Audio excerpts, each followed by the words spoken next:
When you looked away, the chalkboard was blank. When you look back, someone or something has written on it. PseudoPod is a horror podcast. This will be your last warning.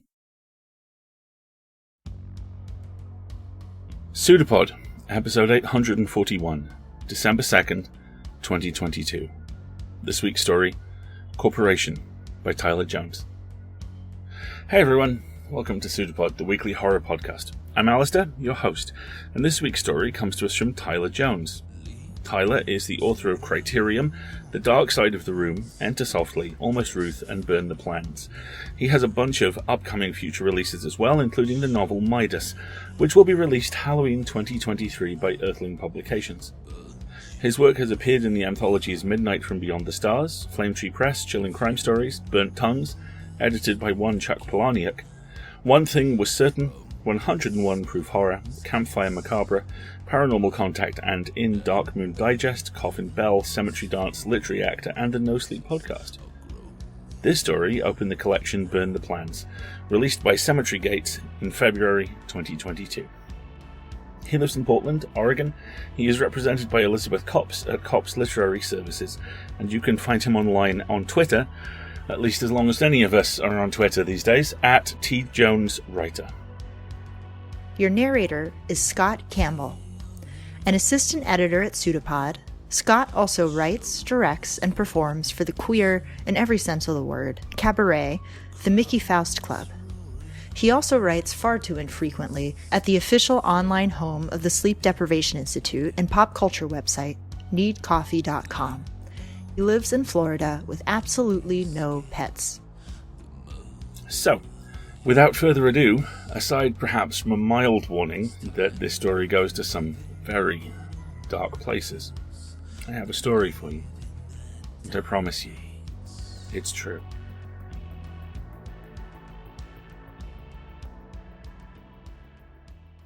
Corporation, by Tyler Jones. Read to you by Scott Campbell. Sunlight blooms in the sky, rising up from behind all those glass and steel buildings. It burns away at the dark blue. The windows are still tinted from yesterday when I dimmed them. I touch the tablet to wake it up, and press the office icon. A new menu opens. I push the square with curtains. A control panel appears, and I drop the fader down. The glass gets clearer, lets in more light. A shutter moves through the building. Framed awards, signed photographs of CEOs and politicians rattle against the walls. A golden apple paperweight shivers across the surface of the desk. The window vibrates, warps my reflection on the glass. Work here long enough, you get used to this shivering building. I'm always the first to arrive because I still have something to prove. My dad taught me that. He said, "The moment you think you've made it is the moment someone is waiting behind you with a knife." The building I'm in, you know it if you live in the city. The tower at the center of everything, made of rust-colored stone. Some people say it gets redder every year. I grew up walking past the tower every day on my way to school. It would always be a limousine or a Jaguar or a Bentley parked in front of it, letting out some CEO or investor, dressed to the nines in a suit that would cost more than my dad made in a year. I don't know what they did in the building, but I knew I wanted to be there. Someday. Away from the single-bedroom apartment with stained carpets and mold-covered walls. The kitchen window looked over an alley that always reeked of rotting food and dead animals. My dad also used to say, "Anything worth having requires sacrifice." But we didn't have anything. In fact, we had less than nothing. Mom died when I was still too young to remember her, and Dad worked as a machinist not because he wanted to, but because he couldn't do anything else. And after 40 years of never calling in sick, all he had to show for it was a hand missing a finger and a mind that couldn't remember which day of the week it was. The dementia stole pieces of him before it took him away for good. He told me sacrifice was the only way to succeed. He told me this while I practiced basketball on the street. I didn't want to. Dad made me. He'd made me drill every evening while he sat on the stoop and smoked cigarette butts other people had dropped on the ground.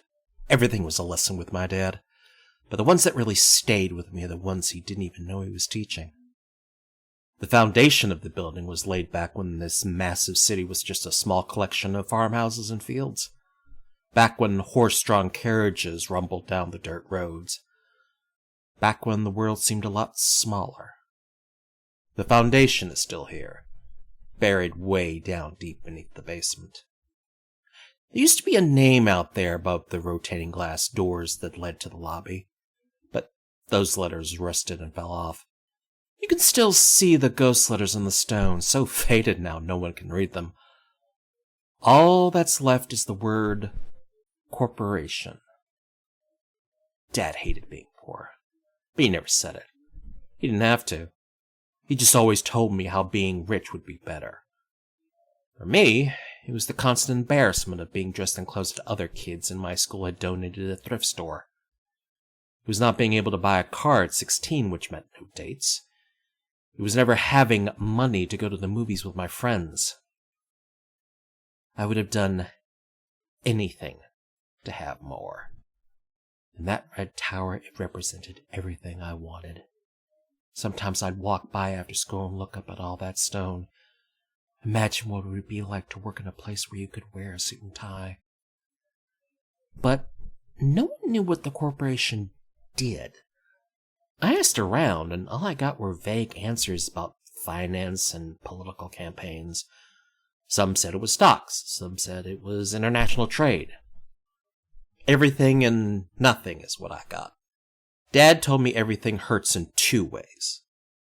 Your mama got sick and goes to the hospital. Now, you're not only worried for her, you can't sleep because you know you're going to have to pay for her meds. 2 ways. The pain of the thing, and the money you lose taking care of that pain. Every night I'd lie in my sleeping bag in the living room, with walls so thin you could feel the winter wind squeeze right through the particle board, and promise myself I'd never be poor. Dad told me my height was the only way it happened. Said God gave me a gift with my long arms and legs. I told him I didn't like basketball, and that was the only time he ever smacked me. His cracked and callous hand struck the side of my face. His fingers burned on my cheek even after the hand was gone.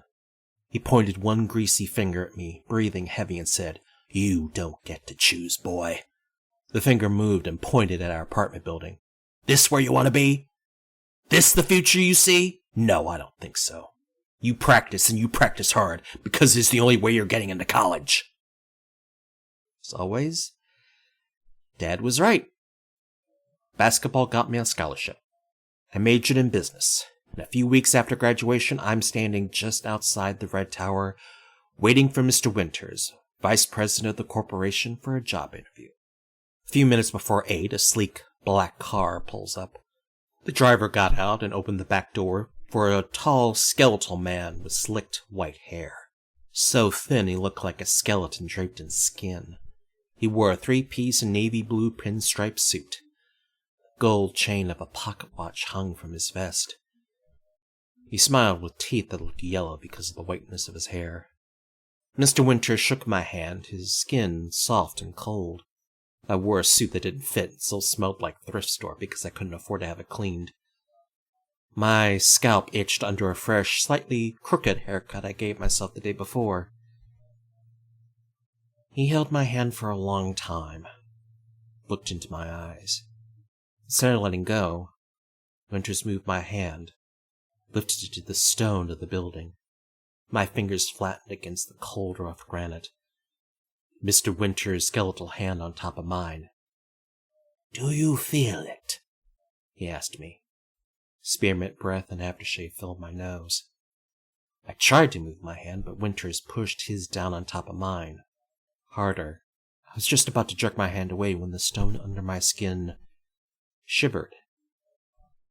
I had to crane my neck to see the whole skyscraper, but I swear it swayed a little. The edges of the building blurred. From the roof, birds took flight and scattered into the sky. Mr. Winters smiled, and I saw those yellow teeth again. Our shoes clacked and echoed over the polished tile of the lobby.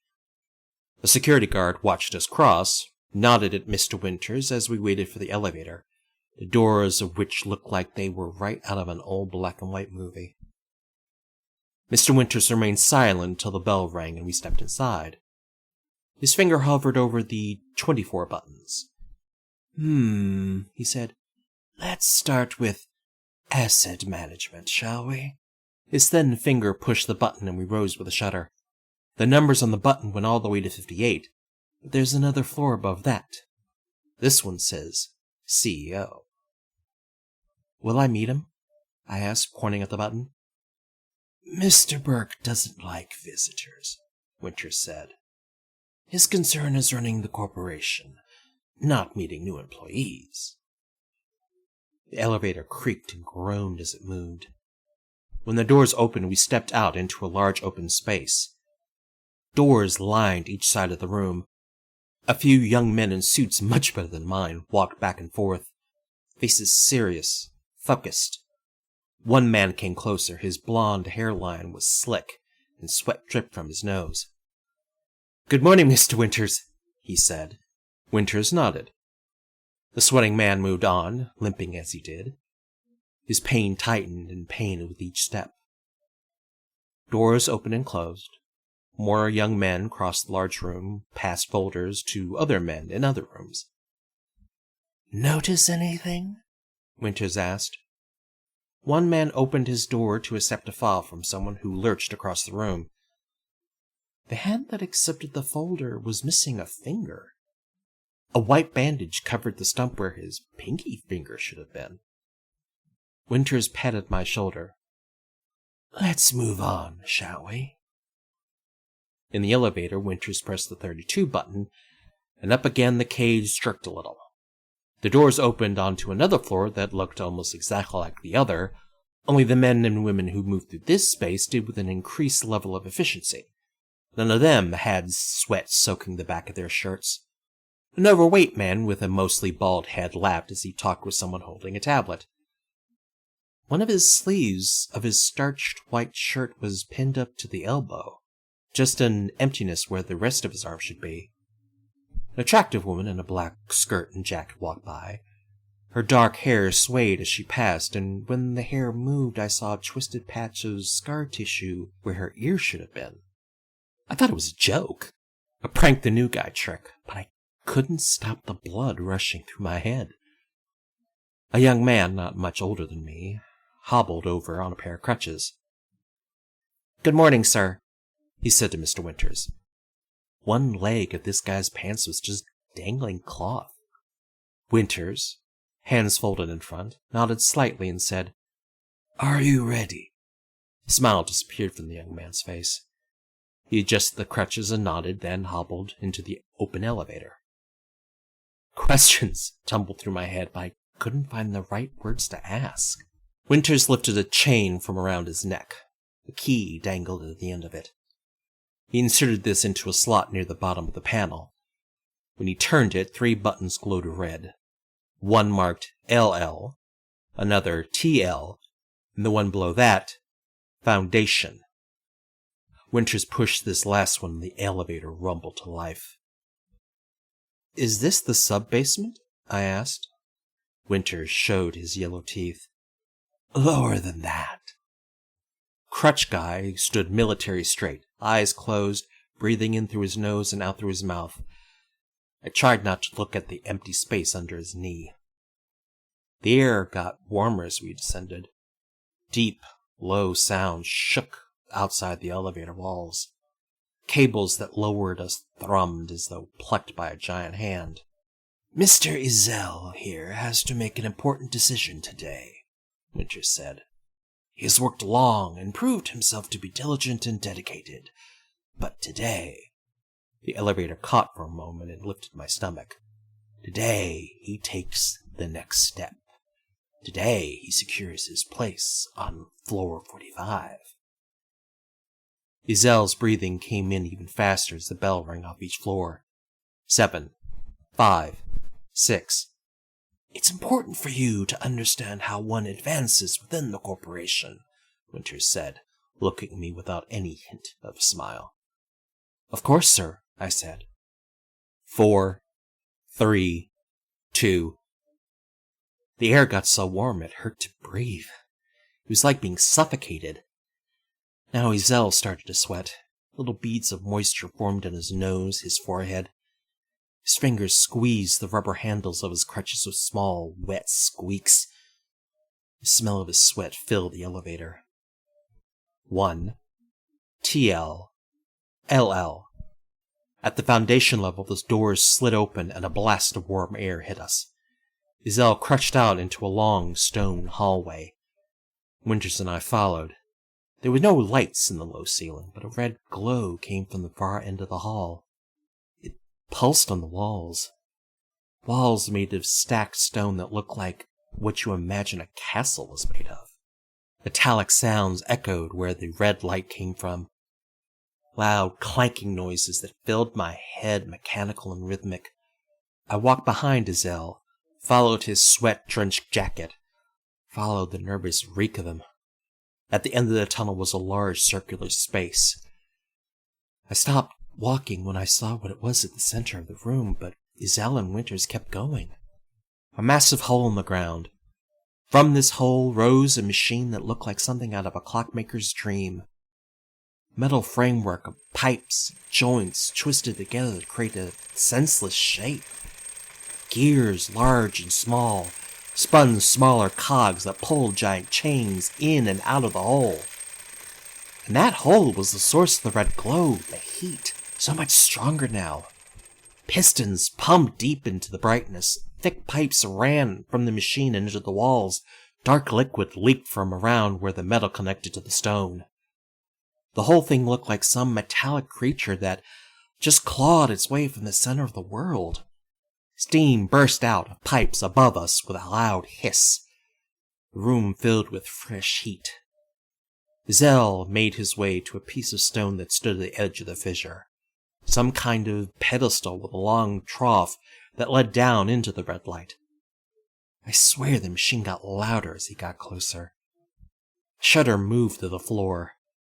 Black exhaust spewed from other pipes, a choking odor that smelled like burnt meat.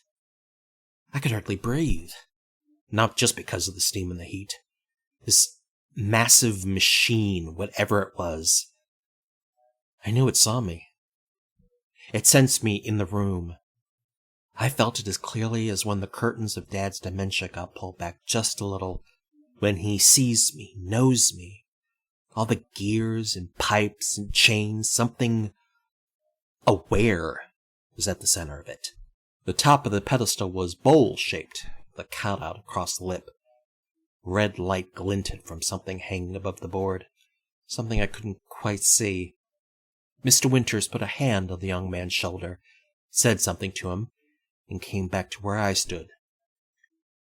"If you want to advance within the corporation," he said, "you have to make sacrifices." Ezel let his crutches fall to the ground. He unbuttoned the left sleeve of his shirt. "The more you sacrifice, the higher you go," Winters said. I followed Winters all morning, and the man hadn't limped once. He wasn't missing any fingers. "What have you sacrificed?" I asked. Winters smiled with rust-colored teeth. Ezel pushed the sleeve up past the elbow and rested his bare arm on the pedestal. Even from where I stood, I could see his chest moving faster and faster. Mr. Winters reached out and grabbed my wrist, pulled my hand closer. I tried to pull back, but his grip was strong. His hand moved towards his pants. His eyes didn't leave mine. Twisted my hand until it opened, pushed my palm against his crotch. As soon as he let go of my hand, I meant to pull away in disgust, but my fingers touched a smooth slope between Winters' legs. His eyebrows went up. I couldn't help but press my hand against him, feeling for something that wasn't there. "I gave up what no one else was willing to," he said. Ezel's head hung down, his mouth moved, eyes closed. Praying, no doubt. He unbuckled his belt, wrapped it around his upper arm, and tightened it. "Burke," I said. "The CEO. What did he give?" Winters turned his attention to the machine. Burke gave more than any of us. Zell moved his other hand to a wooden lever that stuck out of the pedestal. The machine continued to whir and clack. Light from the hole grew brighter. Burke opened himself here. Winters made a line across his stomach. He cut through his intestines, fed one end to the gears, and let the machine pull from him as much as it wanted. Zell's hand opened and closed on the lever. The metal rattled and shook, pipes clanged together, gears screeched and turned faster. Winters nodded to the machine. It left him just enough. Red light glinted above Zell's head. Burke has led this corporation for over 20 years, Winters said, but he has wasted away. It is almost time for me to take his place. Zell looked over at us. His face was covered in small beads of red sweat. Winters took a small walkie-talkie from his pocket, pressed the button, and spoke into it. Make the call, he said. A voice came through the speaker. Yes, sir. Winters nodded at Zell, who clenched his teeth together and pulled the lever down. The glinting thing above his head fell, sliced through the air, and a large, rusty blade slammed into the pedestal with a loud crack. A moment of silence. Steam hissed, swirled around Zell's feet. Then he screamed. It echoed through the room. He fell to his knees, one hand held over the stump. Blood spurted from between his fingers. He writhed on the ground, still screaming, his one leg twitching. Mr. Winters went over to the pedestal and pulled the lever. The blade slowly rose up, pulled in a thick chain until it hung in the shadows once again. Zell's arm slid down the trough and slipped over the side. Blood flowed into the machine, ran into the gears.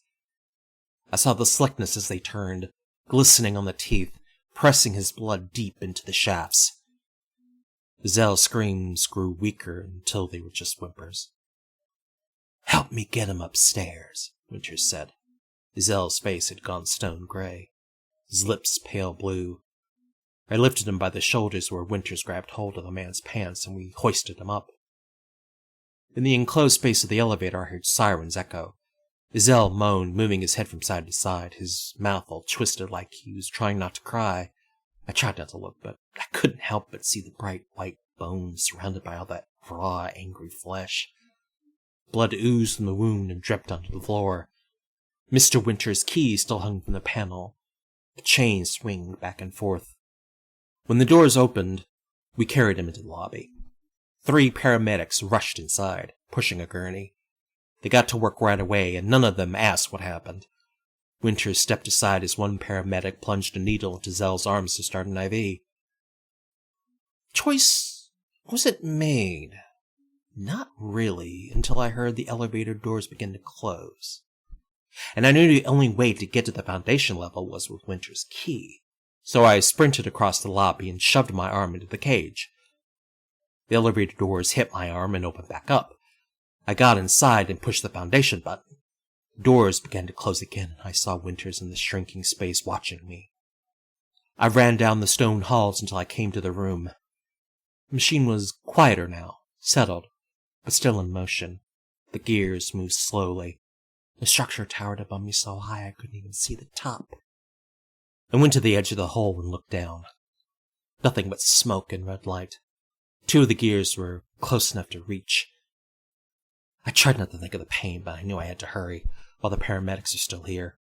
Instead, I thought of what my dad told me, that success required sacrifice.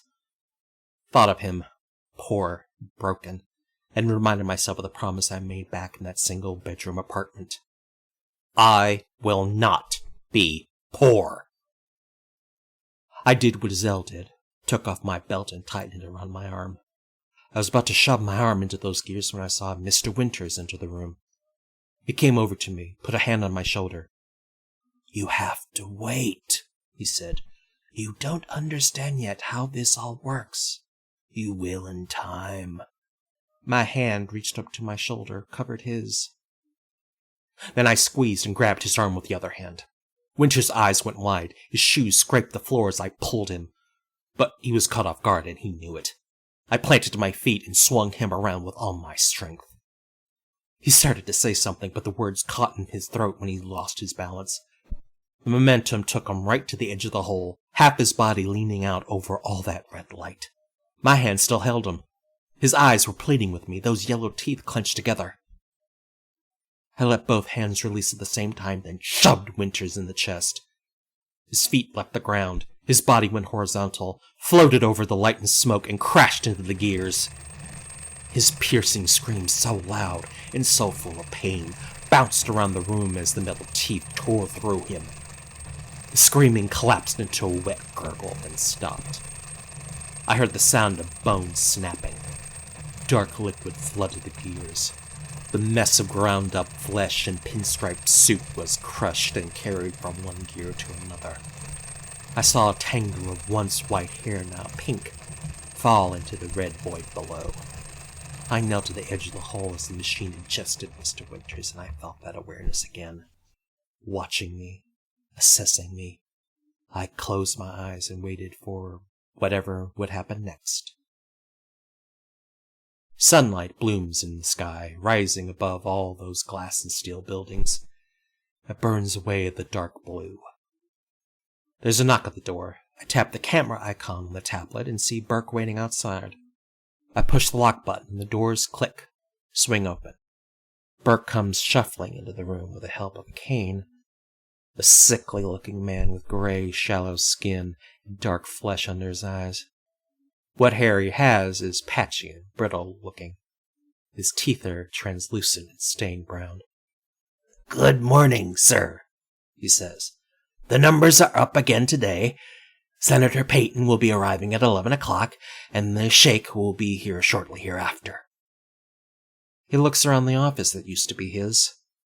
His eyes on all the cameras I have installed and smiles slightly. "Will there be anything else, sir?" he asks. "No. Thank you, Burke," I tell him. Burke turns and leaves the room. The doors close behind him automatically and lock again. I go back to the window and look out at the thriving city. Stone at the tower is redder than it's ever been. We live in a new era. But I don't leave this building without an armed guard, and I never eat food from our cafeteria. Because, like my dad said, the moment you think you've made it is the moment someone is waiting behind you with a knife. You and I move across the surface of a landscape that both hates us and needs us, and in this story, Tyler Jones shows us what is beneath the surface of that landscape. Endless, ravening hunger that doesn't care what it eats, only that it eats. There is honestly no hyperbole I can reach here. It's just how things seem to be. Fossil fuel industry lobbyists were again one of, if not the, largest group at the COP27 Environmental Summit. Earlier today, in the UK, a news story broke that the wait time for ambulances in some parts of this very small country is now at 44 hours. GoFundMes to help pay medical bills go hand in hand on my timeline with news stories about right-wing millionaire politicians telling us how much we have to tighten our belts and how much luckier we should feel because it would be so much worse without them. The machine is right there, all the time.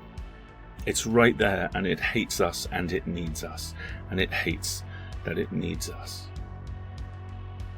Do your best to need as little of it as possible, and I know that's hard.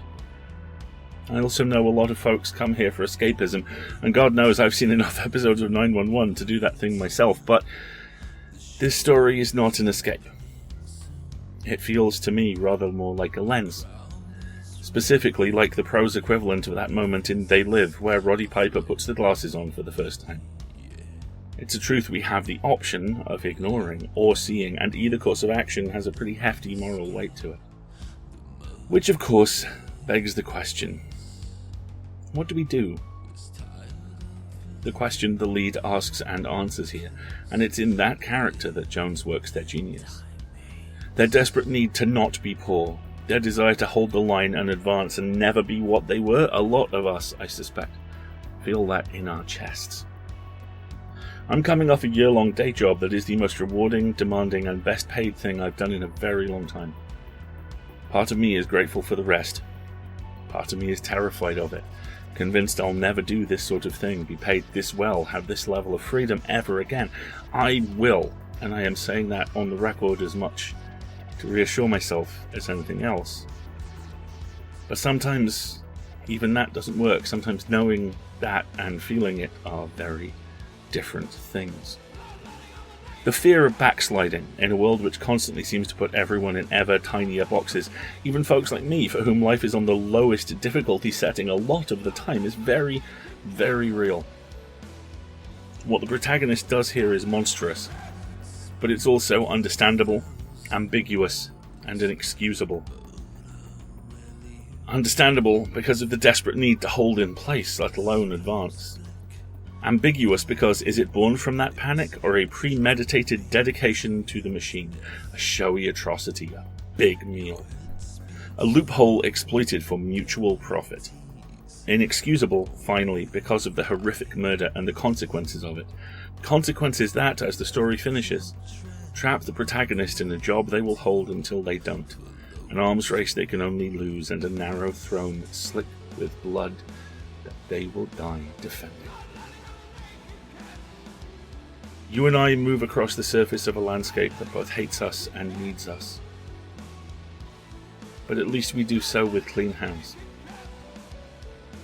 What a stunningly realised story. Thanks to all.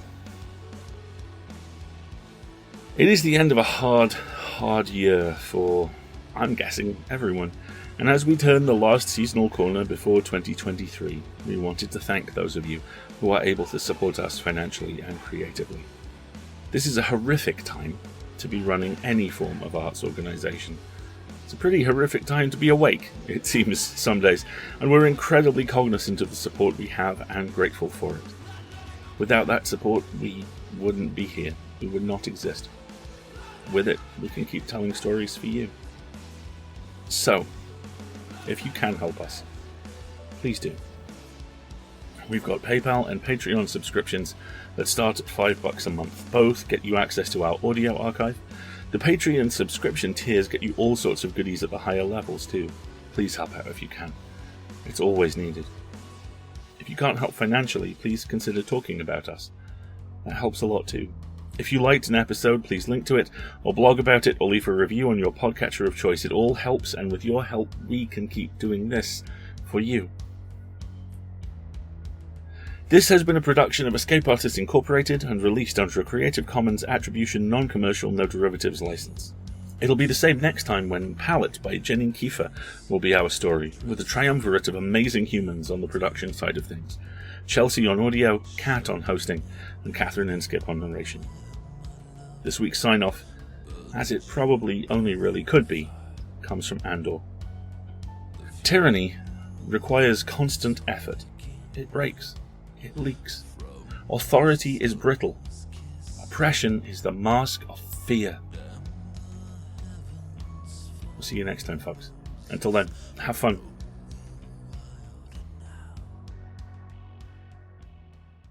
It's a PseudoPod. It's a big foot. It's all about podcasts these days.